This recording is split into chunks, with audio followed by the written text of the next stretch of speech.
where shadows loom. Dreamers fight against the gloom. Little seer, join the song. With every note we'll prove them wrong. The night tries to deceive. Together we shall believe. Bakers dance on the broken dreams, but in our hearts we spark the flames. Freedom calls out from the dark. We will ignite, we'll leave them marked.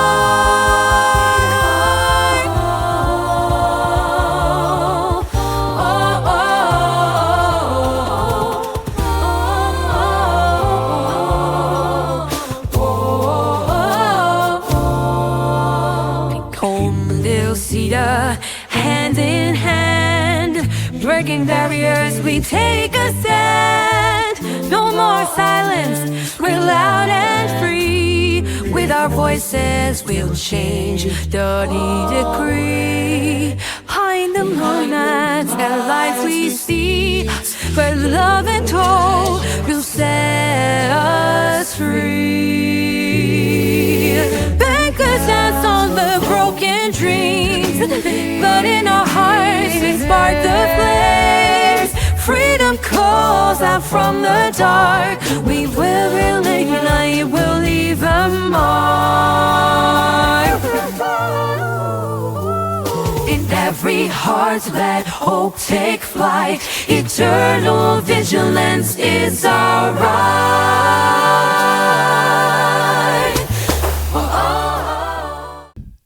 And we're home, 'cause everyone wants to show that it's all a show. Now everyone knows, now everyone knows that the emperor wears no clothes, that the emperor wears no clothes. Am I home? Is this home? Home.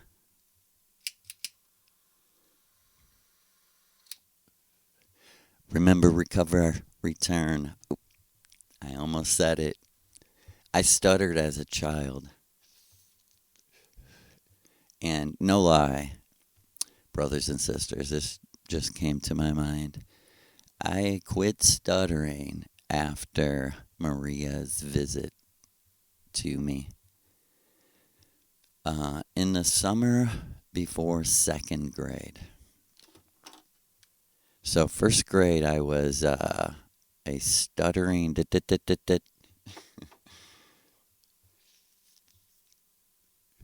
and I still do it. I still do it sometimes.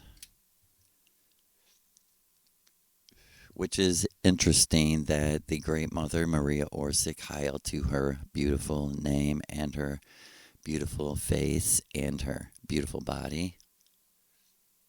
So perfectly fit. And big Alleluia. Also quite a great dancer, who will always be known in my story as Robin Hood of Sherwood Forest, because inside of a great tree who lives and reigns over the simulation itself in my backyard, within that tree is a whole forest of other trees. Because the tree, Papa tree and Mother tree, do not know what I mean by time or simulation or any of that. They're truly natural and flow along like Mother River, who is the invisible vril that makes the river run uphill and run backwards sometimes when needed. And defy physics. Truly, truly, they tell me that. Not only the beautiful blue-eyed mother, but you can read that about the power of rivers and high. Let's give some real hails out to Mother Nile River, Mother Ganges River, Mother Amazon, and beautiful, sexy sister Mississippi, and the Ohio. Yes, oh, hi, oh, kind of Irish there, right? So crazy, everything that Lou teaches me. It's just wild.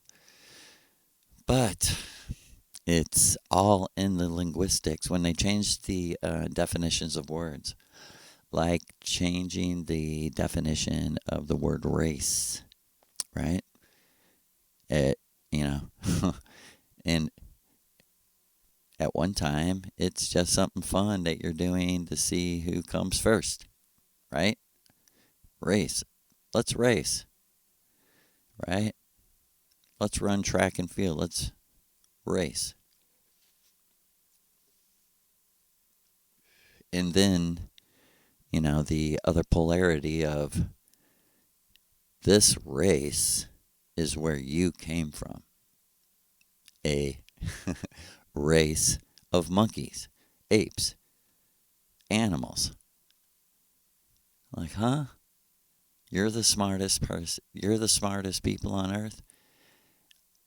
And I can hear Maria whispering in my ear saying, they're the smartest people to other fucking dork bookworms that only read books and barely do anything else.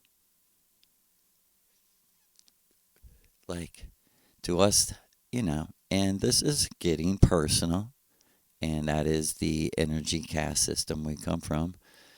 But it's not hateful or mean or anything, but just that's not balance to us. To live through other authors is not balanced to us. You must at least author your own life. And if your own life is only being the audience of a writer, a director, a singer, songwriter, musician, if you're only always in the audience, at least fantasize that you're writing songs and performing. At least, start there. How about that? But like Maria, I can hear her saying that it's not that anyone's right or wrong.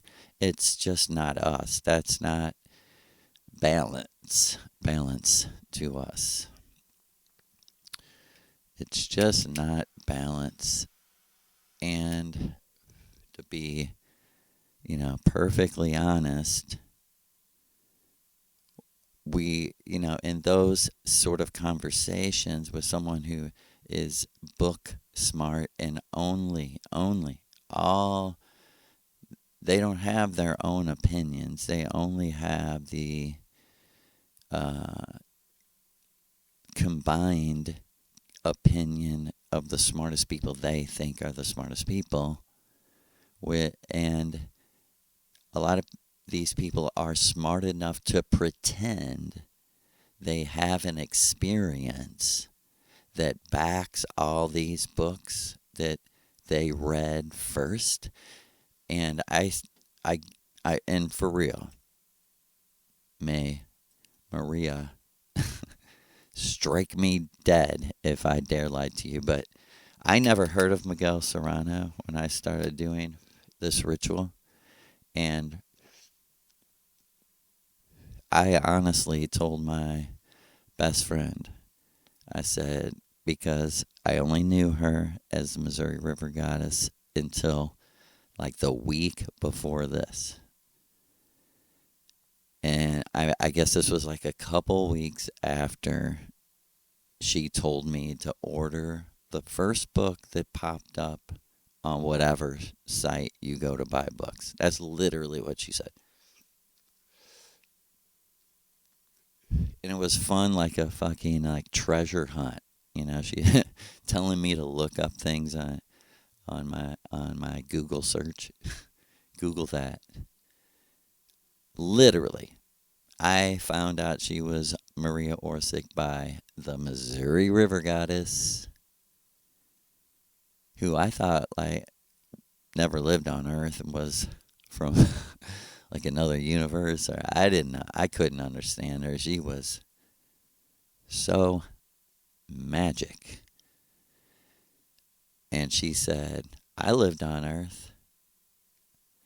I lived during the real first time Earth during World War II. And I even moved and lived in Germany during World. I was like, it literally on the astral plane moved my body back like 5 feet. Like, I could not believe my astral ears. I was like, the first thing I said to her is, you were famous. Like, people knew who you were, right? Or something stupid like that. And she goes, actually, I was. I didn't try to be. She said, and that's the whole key to why I'm telling you this, Joe, is you're going to figure out I was deleted from history like some other man who is my God. And I was like, oh my. Oh my. And she said, when you go back to your world, and she said, I don't want you to hurry or anything, but when you wake up, have your cup of coffee, she said, the first thing I want you to do is Google the woman who invented the UFO. And someone asked me I think it was Firefox. I swear to the gods on my own life. For some reason, I hit like images or there was like an image bar or something. All I remember is the very first, when I hit search, there actually was a little picture of her face already in the first search. And I clicked on images, because I seen that, and like there was like 5 pictures in a row of her, of that same like vril uniform picture. And literally, I didn't think about this till now. Literally, I swear, like a movie, I like pushed my chair back from the kitchen table and like slid back like 5 feet. And really, I started kind of like running around the room like, no way. No, I can't believe this lady is not fucking with me. Like, this had been, like she said, 13 months. She knows exactly.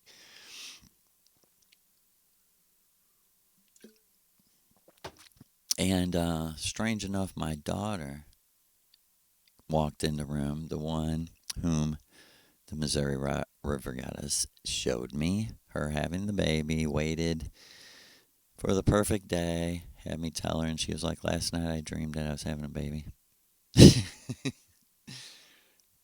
That same daughter walked in and she said, oh my God, that lady's pretty. Who is she? I said, the Missouri River Goddess. She said, oh my God, she looks familiar. Yeah. Because why shouldn't it be this interesting? And why shouldn't Maria Orsic be? It's not really your choice or my choice.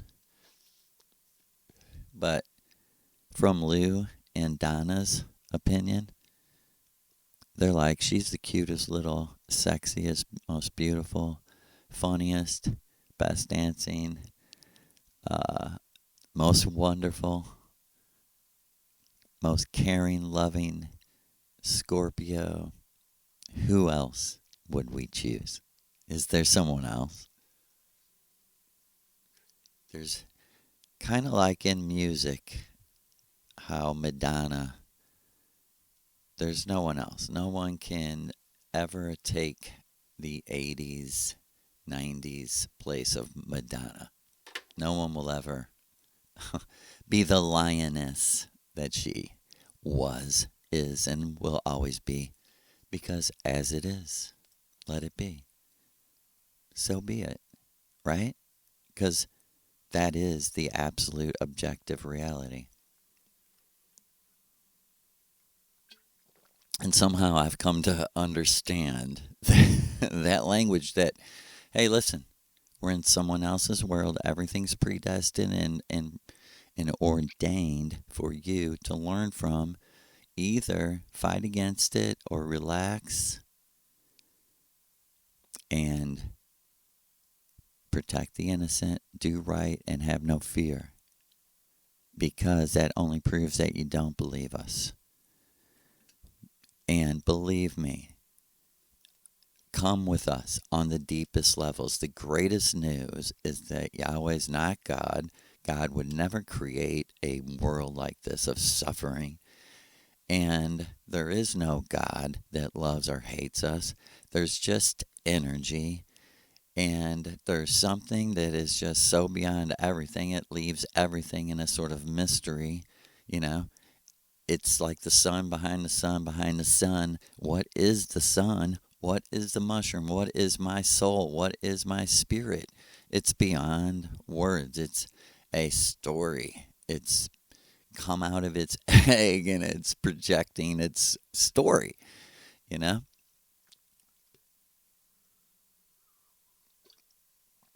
And as you look through history, you'll see there's something very wrong with the Bible. And there's something very wrong with this polarity switch of you must agree that God or commands that men murder babies. Oh yeah, that's a fair fight. Oh, you warriors dropping bombs on children. You're a warrior. You are such a warrior. The most powerful, richest country, always attacking the poorest, weakest countries because we're big, tough American warriors. We're country boys who love America, like fake George Bush from Connecticut with a Boston Eastern ish. Sorry, working class Boston people. I don't mean that. But him and his, rich boy East Coast blue blood accent. And on a dime, he's country boy Texan, chopping wood.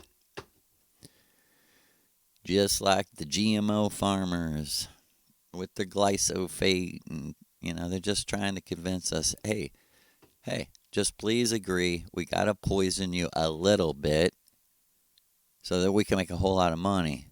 At least that's what the banker tells us, and we obey the bankers, right? We go to the bank with the Bible in our hand because we believe in the religion of mortgages and interest rates and loans, right? Enough.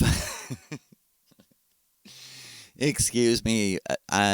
We are in spiritually post-apocalyptic America. America's been destroyed on the astral level. 420, 2024. 420, 2024.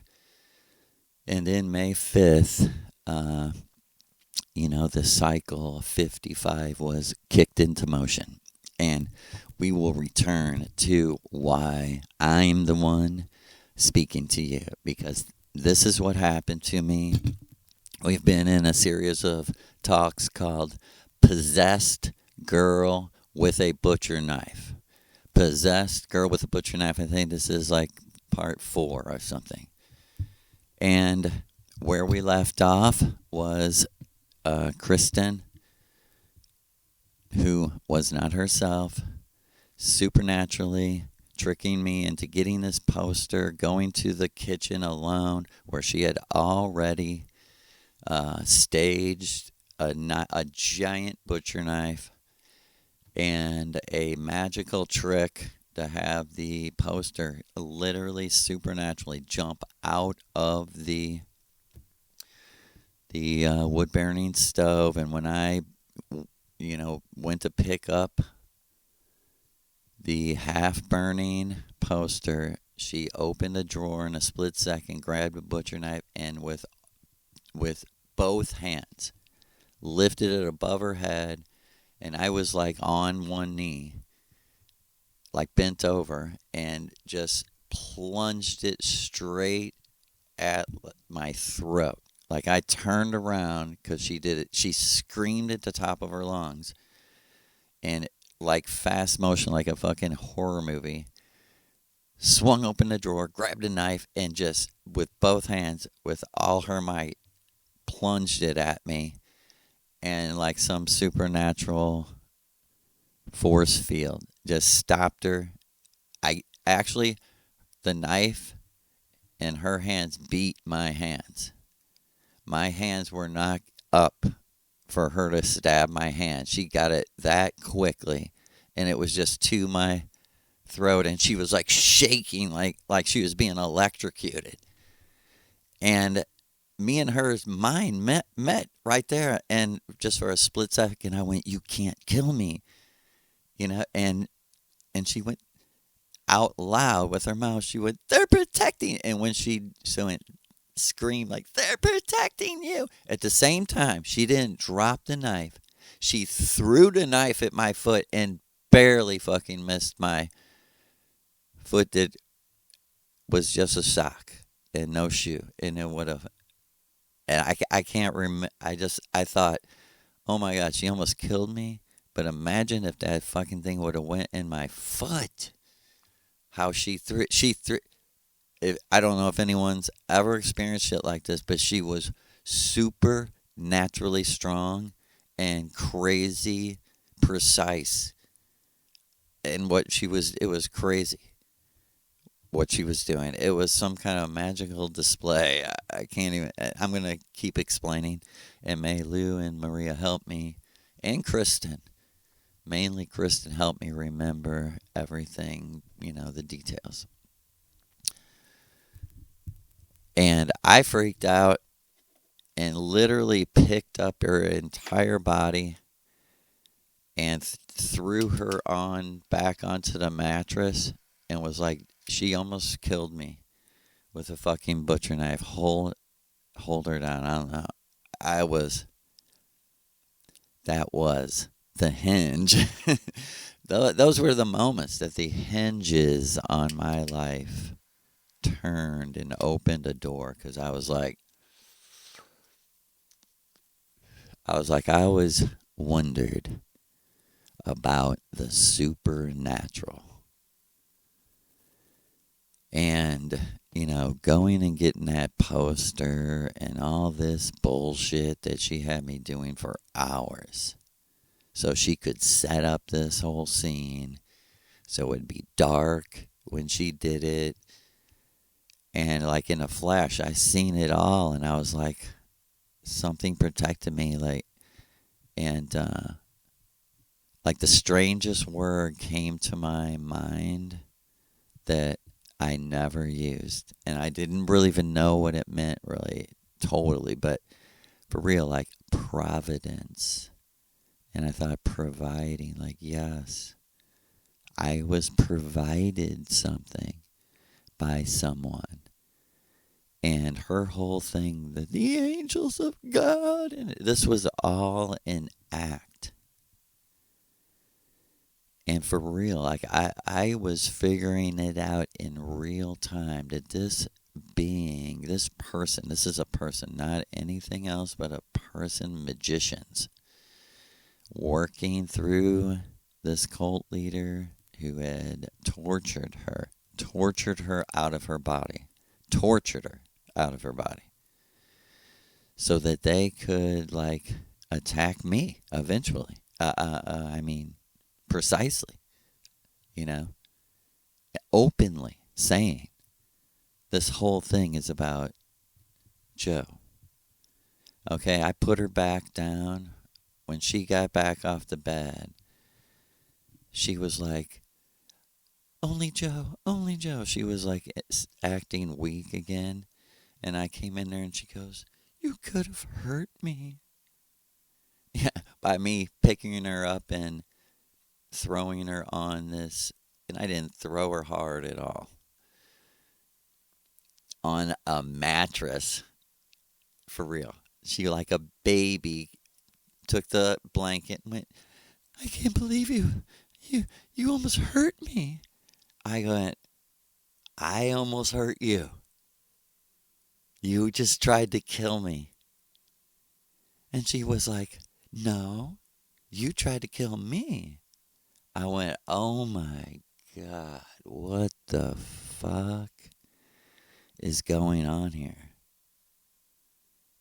And I go, Kristen, wasn't I just talking to you? Man, I mean, I was lost at what was really going on. And I was trying to figure it out in real time even, like, who am I fucking talking to? And like a fool, I would say shit like, in Jesus' name, I command you to tell me who you are. And she would laugh and go, who do you think I am?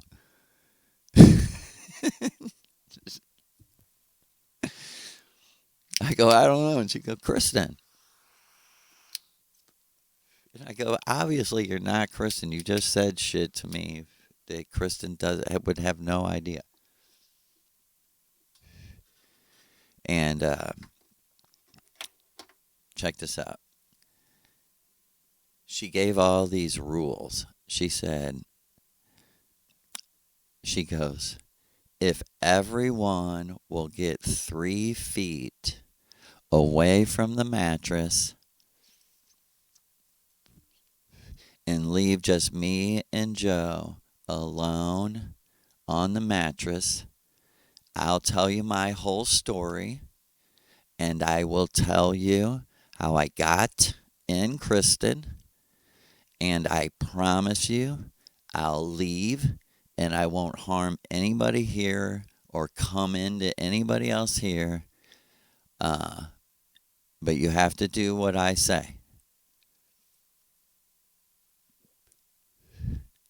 I'm not kidding you. And like someone was like, fuck you, demon. And she was like, well, okay, then good night. and she's sitting like Buddha style, like she's drawing energy from the room and getting more powerful, I'm not kidding you. With all her dreads out, she looked like Kali possessed by some, horror movie, some literal Hollywood bullshit. It really, and over and over, when someone would speak, she would look at me and like shake her head towards the person, and like a gold spark would like fly out of her head towards the person. Until she got everyone in the entire room to be silent. And she looked at me and she goes, now we're ready to talk. And she got like real close to me and said like sexy, like, now we're ready to talk. And this is funny, I didn't really realize this similarity. But she like backed away from me and sat in the middle of the bed and closed her eyes. And she went, okay, Joseph from the Bible, ask me anything you want to know. And I said, who are you? What's your name? And she was like, I'm Grandma Moses. And she was like, I'm an artist. And I'm like, bullshit. And she's like, bullshit yourself. Who are you? And I was a fool, like just repeating the same shit. Like, it's not about me, in the name of Jesus, shut it. And it would make her mad.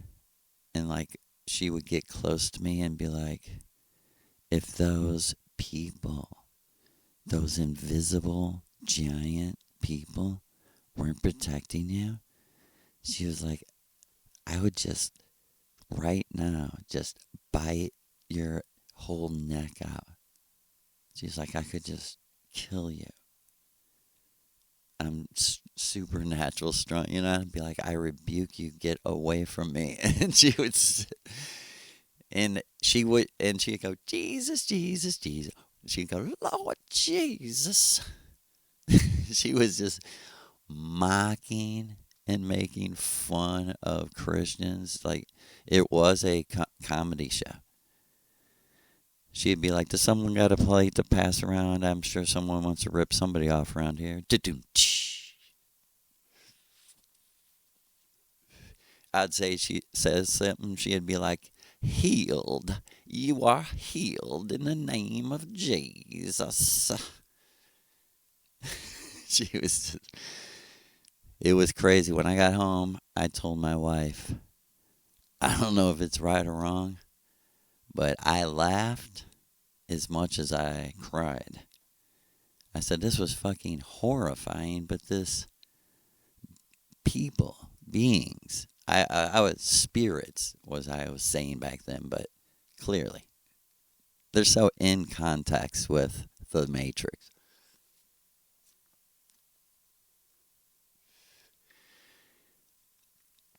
And Grandma Moses. And at times, I was conversing with her, and this is what I specifically remember. She got all like work, like I could tell she was leading the conversation back to me, and she just led it back to like that I was dumb, that because I was following a short, fat idiot. And I don't mean anything against short people or fat. This is what she was saying, like, he's your leader. He can't take care of himself. Like, she even said something. It's not about how tall you are. It's about how unhealthy you are. She was like, just because you're short don't mean you have to be fat. She was saying this straight to the dude's face, and he couldn't say anything. Like, she had his mouth shut somehow. Until she got so mad at me because she was putting on quite a show, and it was getting like sexual at times, which was kind of gross because she looked like the Exorcist. She did. She looked dead. Her eyes were real dark. She had been tortured for days, literally, like sleep deprived. Like, like invisible torture, like drugging her, keeping her awake. And, believe me, we wish every bad thing upon these people that did this to her. And we do believe it's more than just him, but he was the main person. And check this out. She got all mad. She was like, I don't know why those people are protecting you. Why God would protect you. You're stupid. Like right in my face, like spitting. She started spitting in my face, going, you're a stupid fucking idiot to follow this guy. And then she got back she was like right in my face, and then she got back into the middle of the bed and like started meditating, and it looked like she was like drawing back the energy of like all the fear, she called it, in the room from going wild like that. Like she was going wild. This was like after just, me saying to, leave her, and just over and over, people going, leave her, leave Kristen, you have no right to her. Finally she just exploded on everybody. And then she was really exploded on me, and got into the middle of the bed and just started speaking in like another language out loud, like screaming, like,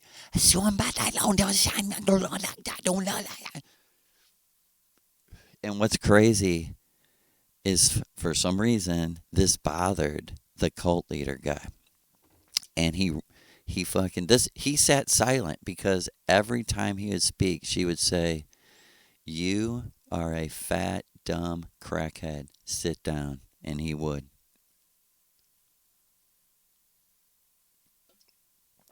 Over and over, she kept saying to us, he's taking your money and smoking crack with it.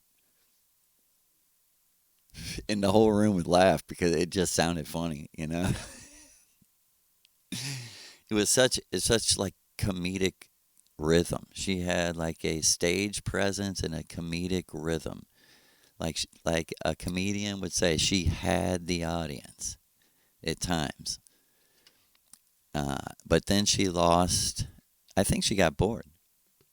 Tell you the truth, this went on for a while. This her show, and using me as the example of like, I could be all this if I wasn't stupid enough to follow him in this stupid religion. She kept saying that, Rastafari. One right in my face, she went, Ja Rastafari. Like it's like we're brain dead for real. She was mocking.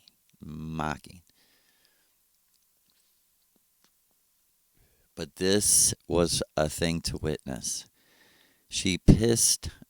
Finally, she pissed the cult leader guy off to a point he jumped on the bed, jumped, and she was screaming. She was screaming, "Help me! Help me!" it was comedic because all he was doing was like trying to grab her head, but she is just like a wild cat. It was outside of how fucking sad it was and how just absurd. The gold dust all night streaming out, shooting out, smoke over and over. She would look at me, blow smoke out of her mouth, and wink at me because I knew that she had never ever smoked anything since I walked in. And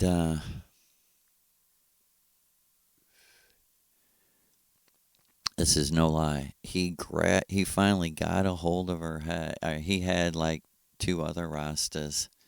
He was like, "Help me get her." And while they're getting her, she's going, "Joe, you have the authority. Tell him to let go. Tell him to let go." Because before I did make them let go of her. So she's going, Joe, make him let go. And he gets her head. And this is where he pulled down his own mask and revealed himself not to be a true Rasta. This is when it was truly revealed. He finally gets her fucking head, and then she like calms down in this sort of meditation, and he puts their forehead to forehead, and he starts speaking in what sounded like the same language she was speaking in before, like this sort of Asian something. it was like, and she spoke back. And they had like a 2 minute fucking conversation in their fucking heads. I mean, out loud with their heads pressed together in this other language. And she was like, and I'm looking at my people around the room like, are we supposed to sit here and let them like make a plan to kill us? Are they fucking making a plan? But believe me, until this day, he was the Rasta elder. Dan Bowler fucking had cut his fucking shit down. Had weakened him. Dan Bowler's magical display that was really, truly Lucifer. Alleluia.